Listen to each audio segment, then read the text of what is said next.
Man, let me tell you about this wild face-off. Two absolute legends born from the same wild idea. The 1964 Chevrolet Corvair Monza Spyder and the legendary Yenko Stinger. These machines weren't just cars. They were rebellious statements from Chevy's most daring era. The Monza Spyder came packed with a 150 cubic inch turbocharged flat six that pushed out 150 horses. It could punch from 0 to 60 in about 9 seconds and keep pulling until it hit around 115 miles per hour. Not bad for a little rear-engine rebel, right? But then comes the Yenko Stinger, the true outlaw of the Corvair clan. Tuned by the performance mastermind Don Yenko himself, it packed a beefier 180 cubic inch turbo flat six that cranked out a solid 180 horsepower. This thing wasn't just fast, it was mean. It could rocket from 0 to 60 in about 7.5 to 8 seconds, and top out near 120.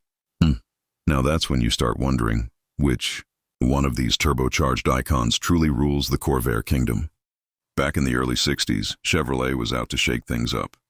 Ford was killing it with the Falcon, and Chevy needed something fresh, something that broke all the rules. So they built the Corvair, a car that dared to be different. Instead of a front-engine layout like everyone else, Chevy went rear-engine, air-cooled, more like something you'd see from Porsche than Detroit. When it dropped in 1960, people were stunned. It wasn't just a car. It was a statement of how bold American engineering could get. At first, the Corvair came as sedans, coupes, and convertibles. All stylish, all affordable. But Chevy wasn't done. They wanted to prove this little car could hang with the European sports legends. So, in '62, they dropped a bomb, the Corvair Monza Spyder. This wasn't your typical grocery getter. This was America's first real shot at a turbocharged compact performance car. A gutsy move when everyone thought small cars were just for saving gas. Chevy flipped that script. The Monza Spyder's turbo engine was groundbreaking, the kind of innovation that got car guys talking. It was raw, different, and loud enough to make you forget about V8 muscle for a minute. And that car, that crazy turbo experiment, would go on to inspire Don Yenko to create something even wilder, the Stinger. Together, they carved their names in automotive history as two turbocharged rebels that redefined what American performance could look like in the '60s. Now here's where things start getting spicy. Under that rear deck sat a 145 cubic inch flat six. But the Monza Spyder didn't settle for stock. Chevy's engineers decided to push it to the next level with a 150 horsepower turbo setup that gave this lightweight machine a serious kick in the pants. For the early '60s, that was no small feat. This little compact was punching way above its weight class. That turbocharged flat six didn't just sound mean, it completely changed how the Corvair behaved on the road and at the track.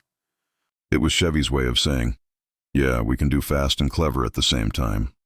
The real magic, though, wasn't just the power. It was the way the whole car came together.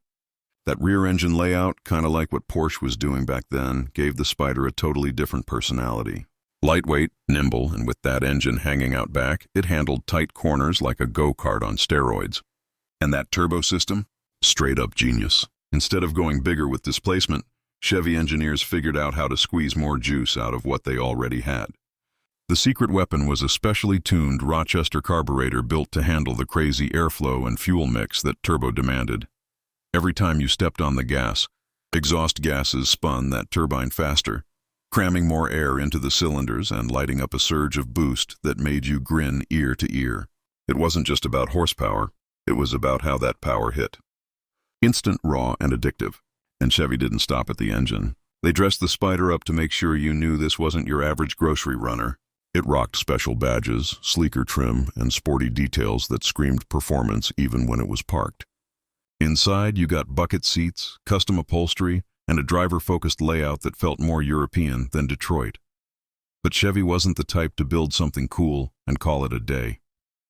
Throughout the Corvair's life, they kept tweaking and fine-tuning the formula, always trying to make it sharper, quicker, and more refined.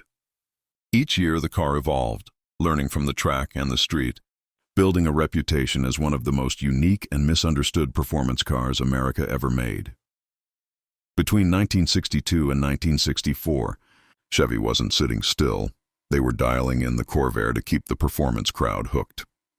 By '63, the turbocharged flat six got some serious love from the engineers. Better cooling, a reworked exhaust setup, and tighter tuning meant it didn't just sound tough. It stayed tough, even when pushed hard. Then came 1964, and boom!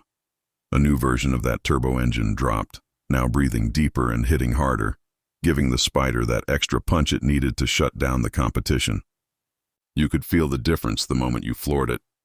It wasn't just faster, it was sharper, meaner, and way more alive.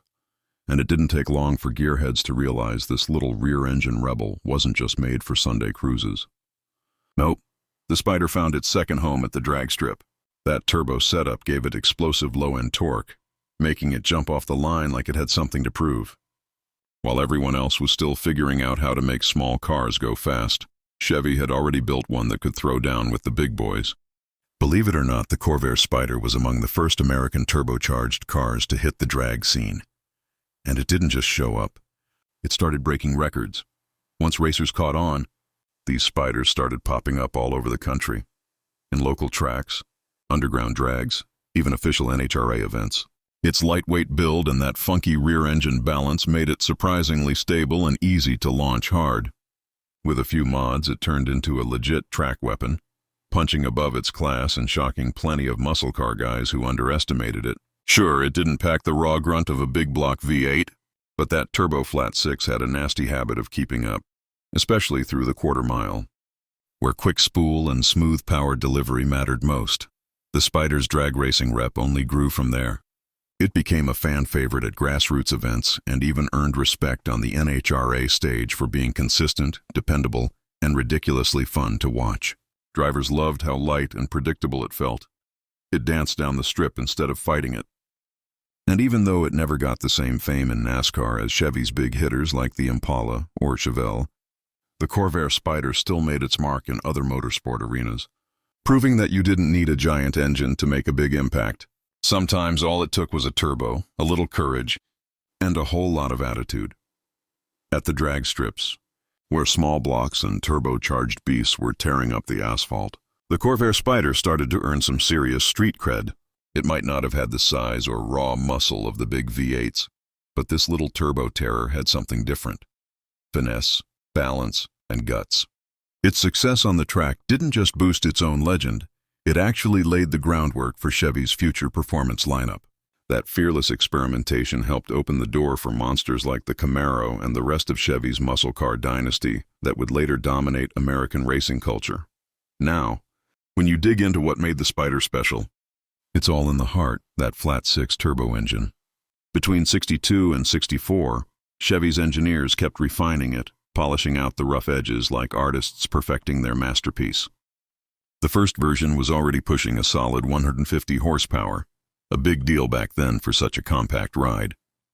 But Chevy wasn't about to let the competition close in. As the compact car scene heated up, they went back to the drawing board and started upgrading everything that mattered. By 63, the engine was breathing better thanks to a redesigned exhaust and a more efficient turbo setup. The tweaks didn't just bump power a little. They made the motor smoother, stronger, and a lot more reliable when you really pushed it. Then, by 64, the turbo system got another evolution with upgraded components and better airflow control, keeping things cooler and more stable even under pressure. The result? More boost, more consistency, and more reasons for drivers to smile. But the upgrades didn't stop under the hood. Chevy also wanted the Spyder to feel better on the road and the track, so they reworked the suspension to handle all that new power. Stiffer shocks, smarter suspension geometry. It all came together to make the Corvair feel planted in corners and rock solid at speed. You could toss it around like a sports car and still feel in control. For something born as a small, quirky compact, the Spyder had evolved into a legitimate performance machine, fast, balanced, and miles ahead of what anyone expected from a rear-engine Chevy. It handled more like a true sports car than just another compact sedan, and that's exactly what made the Corvair Monza Spyder stand out. Even though it eventually got overshadowed by the muscle car wave and those flashy pony cars that took over the spotlight, the Spyder still deserves serious respect. It was one of the first American rides to really prove what a turbocharged setup could do, showing everyone that small, lightweight cars could pack a serious punch. It opened the door for a new kind of performance thinking at Chevrolet. giving us a sneak peek at what future turbocharged legends would become. Now, when we stack it up against the Yenko Stinger, yeah, the Stinger's got the edge. With Don Yenko's tuning magic, that car came out swinging with more horsepower, quicker acceleration, and a top speed that left the Spyder chasing its tail. On paper, the Stinger wins. But here's where it gets interesting. Does being faster automatically make it the real king of the Corvair family? Or does the Spyder, with its gutsy innovation and trailblazing spirit, still hold that crown in the hearts of enthusiasts? Honestly, it's one of those debates that'll keep car lovers talking for decades. So what do you think? Was the Stinger truly the ruler of the Corvair lineup? Or does the original Monza Spyder still wear the crown for changing the game first? Drop your thoughts in the comments. I want to hear what side you're on. The world of rare cars is full of surprises, and that's what keeps this hobby so damn exciting. Oh, and before you roll out, quick reminder, nearly 98% of our viewers aren't subscribed yet. If you're loving this kind of content, hit that like button, smash subscribe, and turn on the bell so you don't miss our next deep dive into more forgotten legends of American performance. Your support helps this channel grow in ways you can't imagine. Seriously, it means the world. Thanks for watching, and tell us below which rare car story you'd love to see next.